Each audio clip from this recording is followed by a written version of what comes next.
Court ತೀರ್ಪನ್ನ political judgment ಅಂದಿದ್ದ ಸಚಿವ ಜಮೀರ್ಗೆ ಈಗ ಸಂಕಷ್ಟ.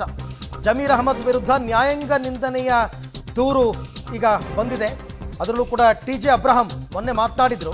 ಅವರೇ ಹೇಳಿದ್ದಾರೆ ಇವತ್ತು SPP ಅವರಿಗೆ ಅವರು ದೂರನ್ನ ಕೊಟ್ಟಿದ್ದಾರೆ. ಇದನ್ನ ನ್ಯಾಯಾಂಗ ನಿಂದನೆ ಕೇಸನ್ನ ಮಾಡಬೇಕು ಅಂತ ಅಂದ್ಬಿಟ್ಟು ಸಚಿವ ಜಮೀರ್ ಅಹಮದ್ ವಿರುದ್ಧ TJ ಅಬ್ರಹಂ ದೂರನ್ನ ಕೊಟ್ಟಿರ್ತಕ್ಕಂಥದ್ದು. ಕೋರ್ಟ್ ಜಡ್ಜ್ಮೆಂಟ್ ಅನ್ನೇ ಇವರು ಪೊಲಿಟಿಕಲ್ ಜಡ್ಜ್ಮೆಂಟ್ ಅಂತ ಅಂದಿದ್ರು. ಇದು ನ್ಯಾಯಾಂಗ ನಿಂದನೆ ಅಂತ ಅವರ ಆರೋಪ.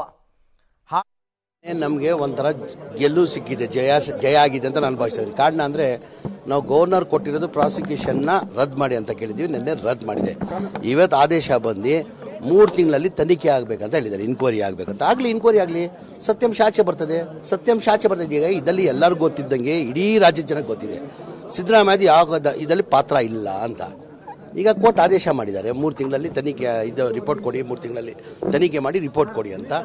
ಆಗಲಿ, ತನಿಖೆ ಆದರೆ ಒಳ್ಳೆ ತಾನೆ, ಸತ್ಯಾಂಶ ಆಚೆ ಬರ್ತದೆ. ಈಗ BJPಗೆ ಏನಾಗಿದೆ, ಅವರು ಪೊಲಿಟಿಕಲ್ ಸಿದ್ದರಾಮಯ್ಯ ಅವ್ರನ್ನ ಪಾಪ್ಯುಲಾರಿಟಿಗೆ ಸಹಿಸಕ್ಕೆ ಸಾಧ್ಯ ಆಗ್ತಲ್ಲ. ಇದೊಂದು ಅಂತರ ಸಿಕ್ಕಿದೆ ಅವ್ರಿಗೆ. ಇದರಲ್ಲಿ ಇನ್ಕ್ಯಾಶ್ ಮಾಡೋಕ್ಕೆ ಪ್ರಯತ್ನ ಮಾಡ್ತಾ ಇದ್ದಾರೆ. ತನಿಖೆ ಆಗ್ಬೇಕು, ಪ್ರೂವ್ ಆಗ್ಬೇಕು ತಾನೆ. ಈಗ ತನಿಖೆ ಆಗಿ ಪ್ರೂವ್ ಆಗ್ಬೇಕು ತಾನೆ.